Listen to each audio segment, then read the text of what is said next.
Madam President. Senator from Tennessee. Madam President, I ask consent that the Senate proceed to legislative session and be in a period of morning business with senators permitted to speak therein for up to 10 minutes each. Without objection. And I ask consent that I be recognized to speak for as long as I may require. Without objection. Thank you, Madam President. Madam President, here's my view of serving in the United States Senate. It's hard to get here. It's hard to stay here. And while you're here, you might as well try to accomplish something good for the country.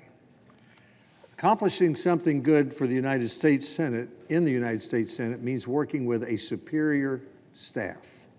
So today I want to pay tribute to the 270 men and women who have served on my staff since I came to the Senate in 2003. In my personal office, both here and in Washington, D.C., and in 6 Tennessee offices, in the Senate Health, Education, Labor, and Pensions Committee, at the Senate Rules Committee, the Senate Appropriations Committee, and at the Senate Republican Conference. Some who started with me in 2003 are still working. We're still working together after 18 years. Some have moved on to other opportunities, but each has played a major role in the Senate, whether they're helping to pass laws, serve our constituents, or answering the front office phone. We have some important traditions here in the Senate, including the maiden speech, which I delivered 17 years ago in my case, and the farewell speech, which I delivered yesterday. But for me, something is missing.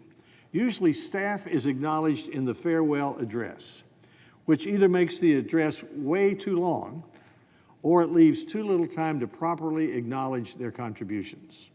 So I'm here today to make a salute to the staff speech.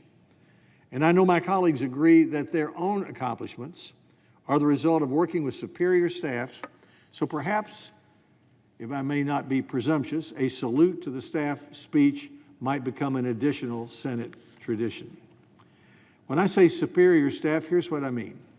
Superior in being what Senator Howard Baker used to call an eloquent listener, that the constituent on the phone might be right, or even the staffer in the other office might be right. Superior in courtesy to Tennesseans for whom we work. Superior in insight. Superior in resolving complex issues and wrapping the result up in a nice package with a ribbon tied around it, ready to be passed and signed into law whenever the moment came that it could be passed, which would usually be a surprise and at an inconvenient time.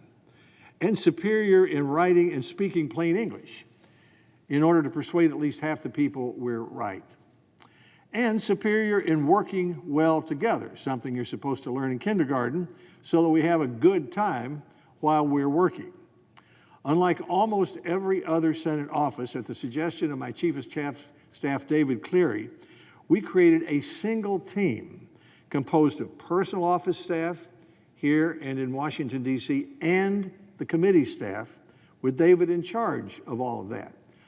I originally thought that was a big mistake. I didn't see how anyone could be in charge of all of that, but I was wrong about it, because what it did was break down barriers, eliminate jealousy, improve communication, and create a much happier and effective working condition.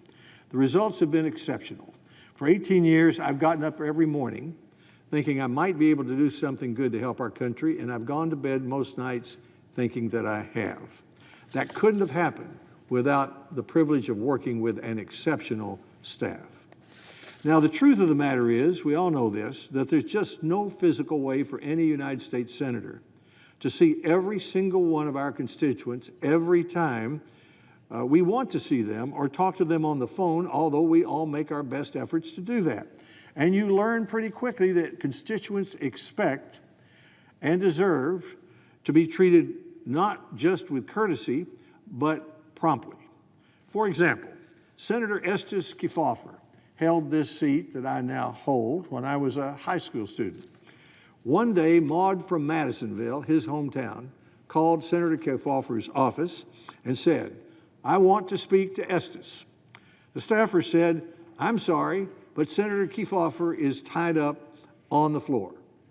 There was a long silence.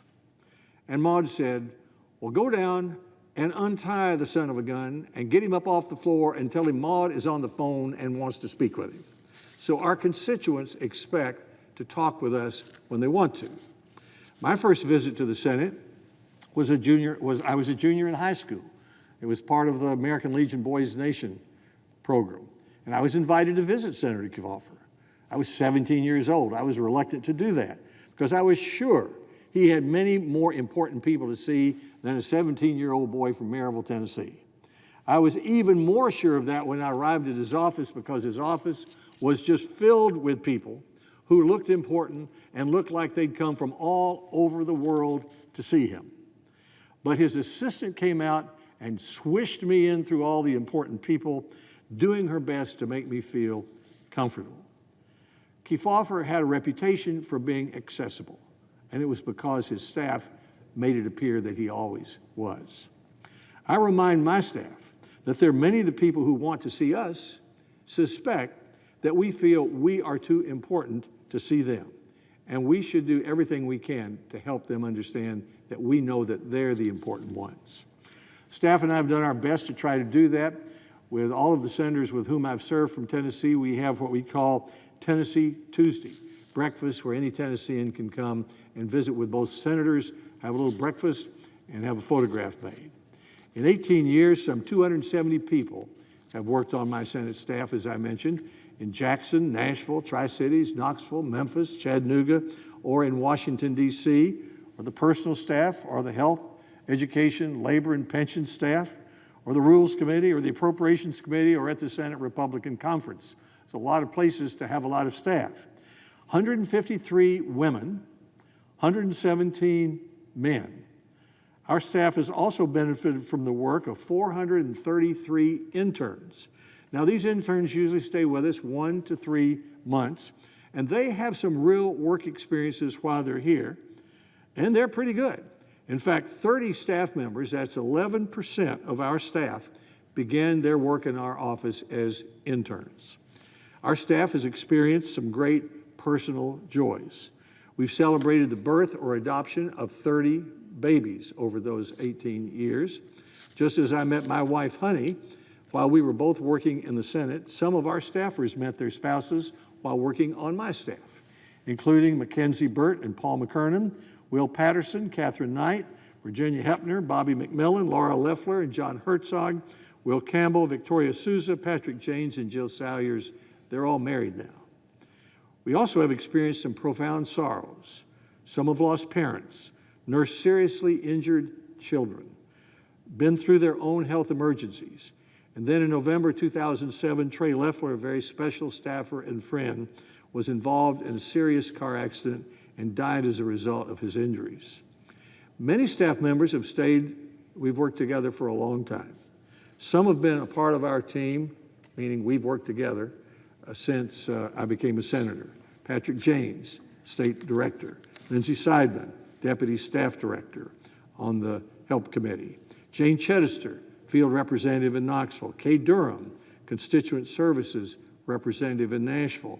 Charlotte Jackson, who knows more about how to help people with a visa problem than anybody in the world. Matt Verino, Field Representative in Jackson. Jenna Parkinson in Tri-Cities. Stephanie Shivers, a Senior Advisor in Nashville. It's pretty remarkable. It's not so easy to be on the staff of a United States Senator in a state they represent. Everybody knows who you are. Everywhere you go, you're likely to be sought out by people who need help, people who are hurting. It's easy to get burned out. It's hard to stay in a job like that for that long. Patrick Janes says that while these might be jobs in politics, the politics end when you start the job. You've got to work with everyone and help everyone. Our Tennessee field representatives have traveled thousands of miles, meeting with mayors and businesses and schools, hospitals, other organizations across our 95 counties. Caseworkers, they've handled about 20,000 cases over the years. Disability benefits, helping a World War II veteran get a medal, helping a family stranded overseas get home. For example, Laura Ray Goodrich is a staffer in Jackson. She heard of a single mother who was having desperate issues getting tax refund. The mother needed the money to help pay rent and the rest of her bills. Laura Ray got to work, reached out to the IRS. She discovered the mother's returns had been wrong for several years and helped the thrilled single mother recover far more money than she was expecting. Or Keith Abraham, who works in the Knoxville office, heard from a Tennessee company about an employee with a grim cancer diagnosis. The employee's parents lived in China. They weren't unable to see the employee because of COVID restrictions. Well, long and short, Keith worked it out so they could receive the appropriate paperwork and fly here to be with their daughter. One story that I got to see in person was about Wilbur Bill Hoffman from World War II. Mary Wooldridge in our Memphis office was asked if there was some way he could be recognized for his World War II service. And she worked with the services and discovered that he was not only eligible for a Purple Heart, he'd been wounded at Pointe du Hoc on D-Day in 1944. He had also earned the Bronze Star and the Ranger Tab Awards. So in 2012, he was presented with these awards by our state's highest-ranking military officer, General Haston, at a ceremony I attended. He died a year later. Each fall, Kay Durham in our office works through about 150 Tennesseans' applications to attend our nation's service academies. She's worked with over 2,500 candidates applying for those academies. There's no better state director than Patrick Janes. He's also served as Deputy Chief of Staff. He's worked to create a smooth relationship between what happens in Tennessee and what happens here. I've traveled thousands of miles with Patrick. He's not run into anybody, but we've been through a lot of flat tires and some speeding tickets. Patrick and I have seen it all. He's full of insights. He's got energy for the next event. He can always solve a problem. During my time in the Senate, the conference elected me 3 times as chairman of the Senate Republican Conference. Now that's a little bit of a political job. What you're supposed to do is come up with something that Republicans can say to counter what Democrats are saying. And it's especially a challenge to do that for Republicans, to get them to talk on a single message. All of the senators, every one of us, are experts in politics, or we wouldn't have gotten here, and Republican senators are especially independent-minded. Republicans and Democrats will often all do things together as a caucus, but we do it differently than they do it. Democrats will all hold hands and jump off the cliff together.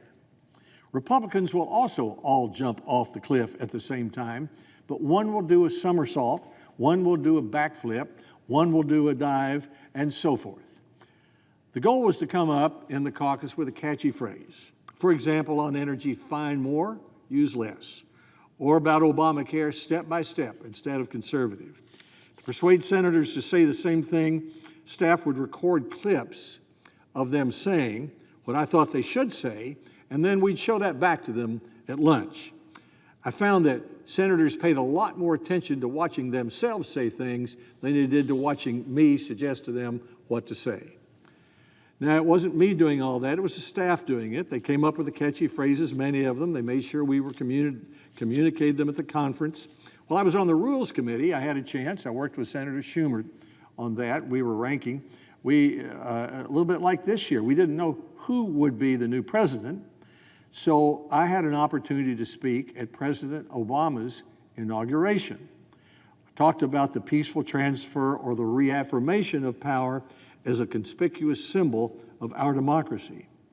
There's no possible way to organize a presidential inauguration without a superior staff. Mary Jones and Lindsay Seidman were the ones who were in charge of all that for us. And then in 2012, on the Senate Help Committee, as the senior Republican for 2 years and then 6 years as chairman, the staff grew a lot. Senator Ted Kennedy used to say that the Help Committee had about 1/3 of the jurisdiction of the Senate. It certainly does a lot of work, and it needs a lot of talented staff members. During my 8 years as the senior Republican, the staff helped organize 209 hearings, 752 witnesses, mostly bipartisan, meaning that I agreed with Senator Harkin first, Senator Murray the last 6 years on who the witnesses would be, and we produced 90 bills that have become law. It's a lot of work, weeks of work by the staff. Securing each witness often takes a host of conversations with Democrat committee staff, numerous phone calls with experts. And every bill that becomes law takes efforts that are hard to comprehend outside the walls of Congress. From the consultations with constituents and experts, to the drafting, to work with other members or outside groups, to consulting, to trying to soothe bruised feelings, to work with other committee members, bring it to the attention of the majority leader, try to find an opportunity for it to be on the Senate calendar, then bill support, then remove holds. There's a lot of work to do in passing a bill and making a law, and staff do most of the work. Senators do a lot, but they can't do it all. Here's some of the achievements worth highlighting. I mentioned many of them yesterday in my farewell address, so I won't go into great detail about them today. But for example, the Every Student Succeeds Act. This was the bill to fix No Child Left Behind. It affects 50 million children in 100,000 schools. President Obama called it a Christmas miracle. The Wall Street Journal said it was the biggest devolution of power from Washington to the states in 25 years. I'll never forget what for me was a truly emotional moment when every senator on our committee, now this is from Rand Paul to Elizabeth Warren, voted to recommend the bill to the Senate. This law was the result of complicated and nimble work by Peter Oppenheim, Lindsey Fryer, Matt Stern, and David Cleary. FAFSA simplification. 20 million Americans fill out this ridiculously complex form for federal aid for Pell Grants and student loans. You've seen me hold it up on the Senate floor. Everyone agrees it can be 33 instead of 108 questions, and almost everyone agrees it's the major obstacle to low-income students getting federal aid to go to college because they're intimidated by it. Well, Bob Moran, Lauren Davis, and Andrew Lacasse have worked hard with Senator Murray's staff, and we've gotten it about half done, and we'd like to get it across the finish line before the end of the year. Head Start, in 2007, we came up with the idea, Sarah Rittling was the staffer, for 200 centers of excellence for the Head Start program. Then in 2005, Katrina came, and Rita came, two big hurricanes, and Kristen Bannerman was critical to legislation where we worked with Senator Kennedy, Senator Dodge, Senator Landrieu for voucher funding to assist the cost of educating 150,000 public and non-public school students in grades K through 12 who were displaced by the hurricane. And then reauthorizing the Perkins Act, a watershed moment. Education Week said it was. Staffer Jake Baker worked on that. Senator Enzi did a lot of the heavy work. I've been fortunate to have two extraordinary women who I work with run the team on the Health Committee handling health policy, Mary Sumter Lipinski and Grace Graham. And under those exceptions, well, before they started, Melissa Paff and Paige Cranbull and Marguerite Salih Kondracki were instrumental in passing the Preemie Act in 2003, getting the bill well written and signed into law to help, working with the March of Dimes, to help there be more healthy babies live long and healthy lives. But once I became senior on the Help Committee, we began to work on the 21st Century Cures Act. Senator McConnell said it was the most important law of that Congress. It helps speed medical miracles to patients and doctors' offices. Margaret Coulter, Andy Vogt, Melissa Paff, Brett Meeks, and others spent countless hours getting ready for that. FDA user fees.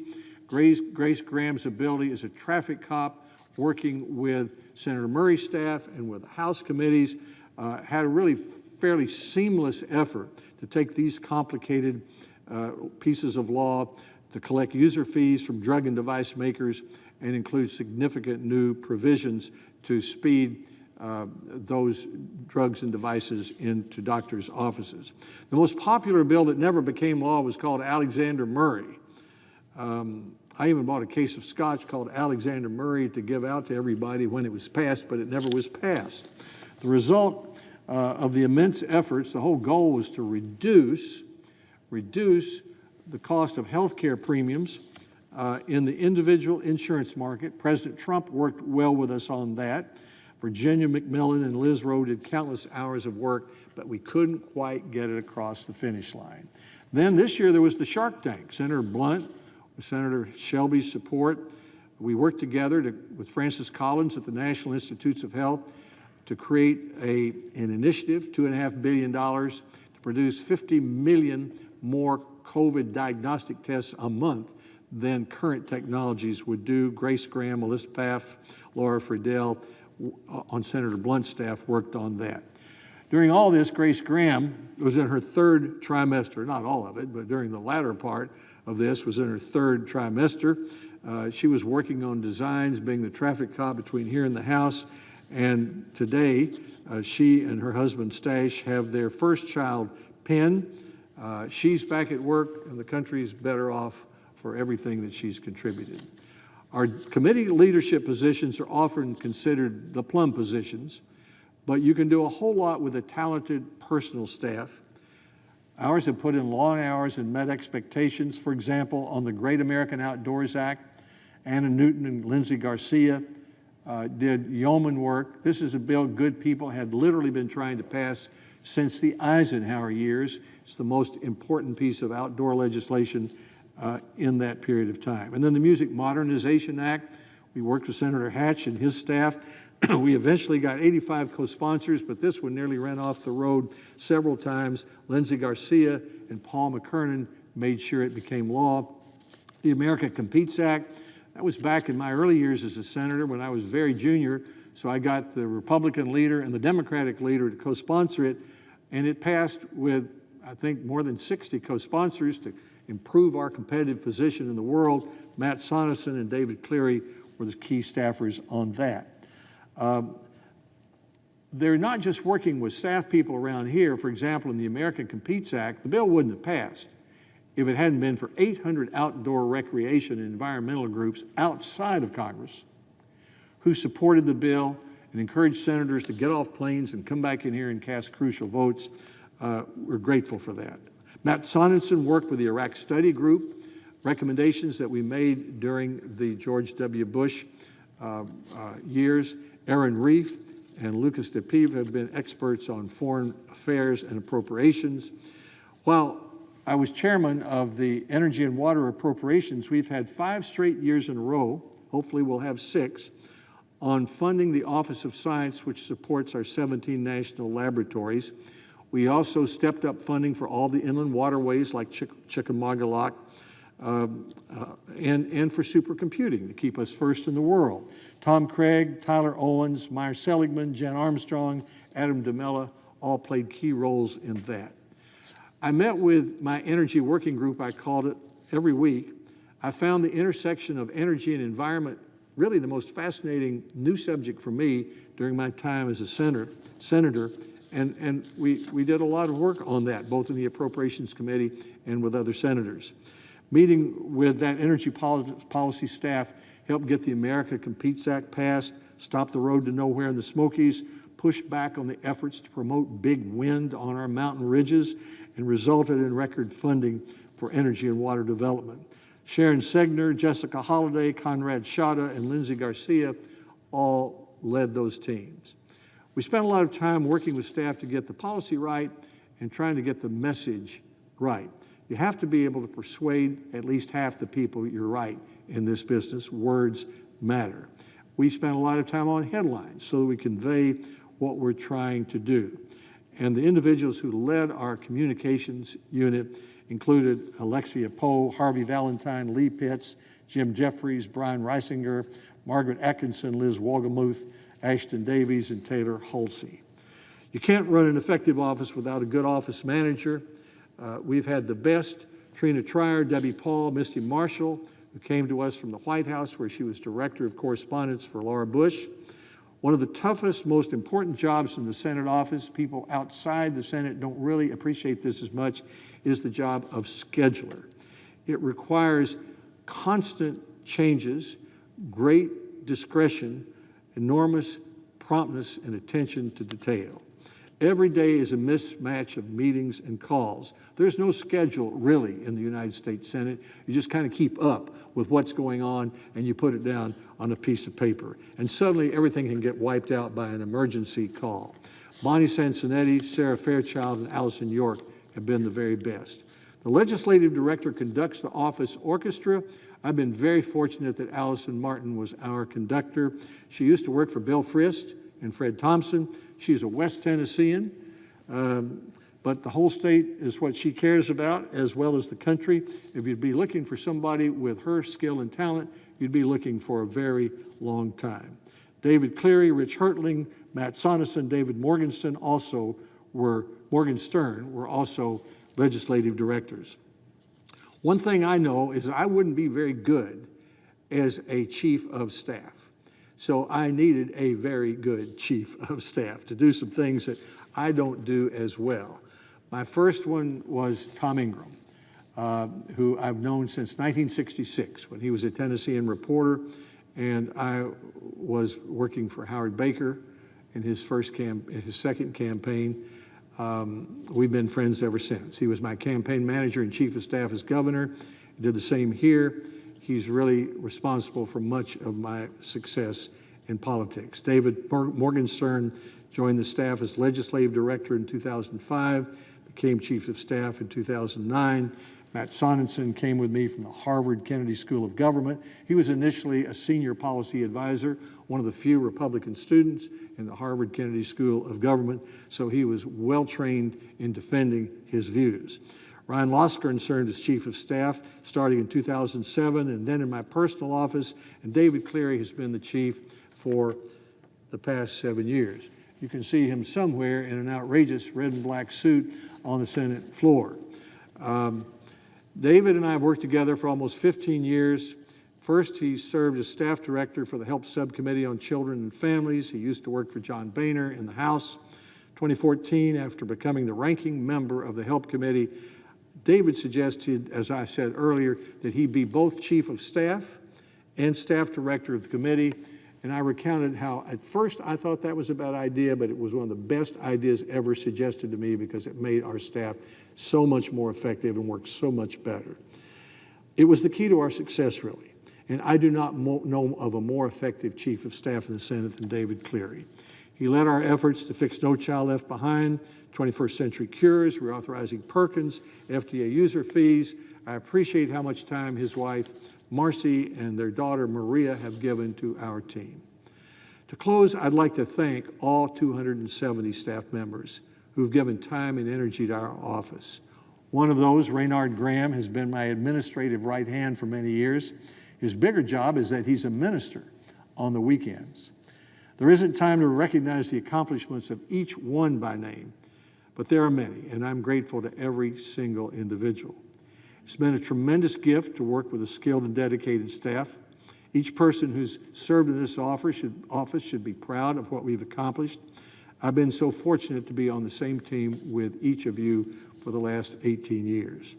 In a farewell address yesterday, I said that I wake up every day thinking I might be able to do something good for our country and go to bed most nights thinking that I have. It's been a great privilege to be a United States Senator. It's been a great privilege over these 18 years to work with such an exceptional staff.